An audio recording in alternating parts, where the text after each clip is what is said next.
On September 14th, 2019, a tennis player set out on her first international match. Unaware of what lay ahead, she booked the cheapest apartment she could find. But what happened next was beyond horrifying. This story will make you think twice about booking your stay online. Read with caution. This story is not for the faint of heart. I am a tennis player and belong to one of the most renowned and acclaimed tennis clubs in a country I don't want to mention. I'd like to keep my identity private. This story took place before COVID. I was still struggling to make a name for myself. Those days I was playing for a national club in my home country, Romania. During national matches, my sportsmanship was fortunately noticed by one of our sponsors. As a result, I was selected to play in an international stadium, a moment of pride for both me and my tennis club. With about $1,500 in sponsorship, I had to cover my flight costs, lodging, food and transportation. It wasn't a lot of money, but I didn't want to miss out on the opportunity. With a bit of support from my boyfriend and some of my own savings, I began searching for cheap hotels in the area.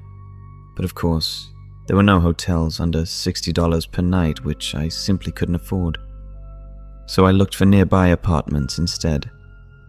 Without doing a prior background check, I booked one of the apartments for just $12 per night. It seemed like a great deal, offering fully furnished accommodation and a nice view from the 5-story apartment building. It was only when I arrived, I noticed that the property wasn't in a great location.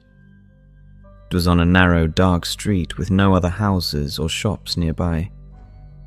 On top of that, the cab driver was also reluctant to drop me at the doorstep. "Are you sure it's here?" he asked. Dragging my suitcase, I walked towards the apartment. To my surprise, it was just a single-story building, not the 5-story building shown on the website. Although confused, I noticed that the building's hoarding board had the same name as the apartment. I'm not gonna lie, but instinctively I wanted to leave. However, I had already prepaid for the entire 7 days trip, so there was no way I could back away. Feeling nervous about the whole situation, I walked towards the side of the property, uncertain about what I should do next. It would have been a relief to see someone around, but there was no one in sight. I sat down on the floor and began to scroll through my emails anxiously. Finally, I found the email from the apartment's manager with the door code 111. I couldn't help but wonder who would keep their door lock that easy. After entering the code, the door unlocked and I walked inside. It had a tiny bedroom, a kitchen, a bathroom, an empty lobby, and a long hallway. I finally understood why the rate of that property was so low as compared to the others, as the place was a wreck.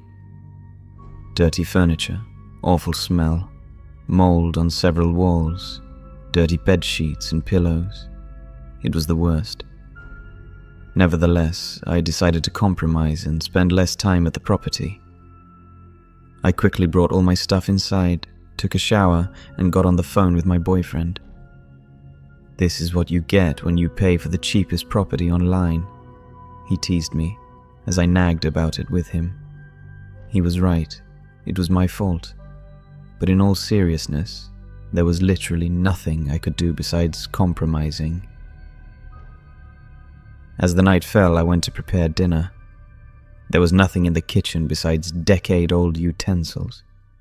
Since it was already dark and I was unfamiliar with the area, I decided not to go outside. On top of that, I also had an early tennis training session the next morning and wanted to be well rested. Thankfully, I had saved a sandwich and water from the flight, which was my dinner for the night. For the next 4 days, I was quite busy training. To my surprise, I found out that the tournament organizer had arranged accommodation for all 4 days leading up to the match. That meant I didn't have to return to the apartment during that time. It was such a relief. Had I read my emails regularly, I wouldn't have booked that nasty apartment. After the match concluded, I returned to the apartment. as I still had 2 more days before going home. I planned to explore the area and do some shopping during those days. In case you were wondering about the match, I secured 2nd place. Everything felt great, but little did I know, the most horrifying night of my life lay ahead. After a full day of roaming around and celebrating my 2nd place on my own, I came back to the apartment at dusk. Despite being physically exhausted, I felt quite restless and couldn't fall asleep. I kept tossing and turning, but sleep was elusive. Out of habit, I took my phone out to check for any notifications. There was no message. It was 11 p.m. Suddenly, I heard a weird noise from outside. It was quite hot and I had left the window open. I remained still, trying to comprehend what the sound was, but it didn't take me long to realize it was a tapping on the window. For your context, the bed didn't have any headboard, so the window was literally right above my head. The curtain was hanging around the window, so I couldn't see who was making the noise. "Who is it?" I yelled out in a loud, annoyed voice, yet no one replied. Nevertheless, after a few seconds, the tapping on the window started again. At this point, I was super annoyed. I jumped out of the bed and aggressively opened the curtains, only to find no one. It must be insects, I tried to assure myself, and went back to bed, popped on my earphones and blasted loud music. No matter how hard I tried, I couldn't fall asleep. And in between the silence of the music, I could still hear the tapping on the window. "Who is it?" I yelled. "I thought you wanted dinner and perhaps something to eat," someone uttered from outside. I froze. I'm not gonna lie, it scared the crap out of me. I never expected someone to reply. I remained vigilant and covered myself with a blanket in fear. After another minute, the tapping continued again. I tried my best to be as brave as possible and got out of bed. With a great deal of courage, I pulled the curtain to the side and looked outside. As I did, I couldn't see anything at first, but gradually I noticed a dark silhouette of a tall person standing not too far from the window.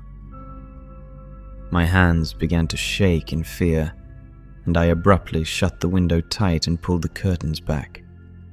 I grabbed my phone from the bed and dialed up my boyfriend in horror. Due to the time difference, it was 4 a.m. back home, and my boyfriend, who was probably sleeping, didn't pick up.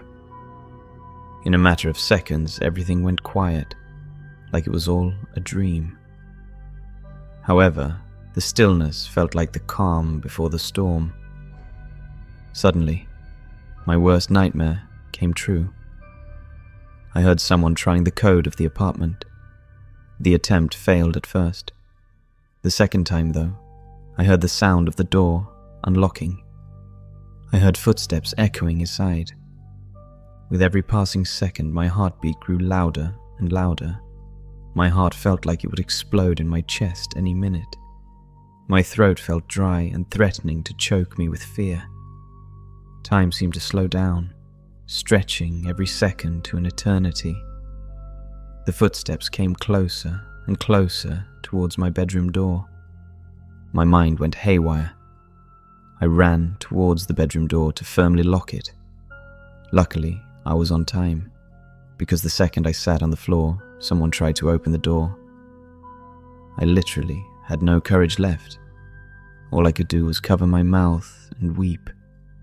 Neither could I dare to fight back, nor could I flee. To this day, I get chills thinking about that day. I crouched down with the limbs drawn close to my body in a fetus position. My hands were shaking uncontrollably as the banging on the door continued for 5 minutes straight. It felt like the door would break open any time. With all the energy I had inside, I screamed out loud, "Get out of here! The cops are gonna be here any minute." Whatever it was gave a loud final bang on the door and everything went silent. With my quivering hands, I called 911. Within 5 minutes, I heard the police sirens.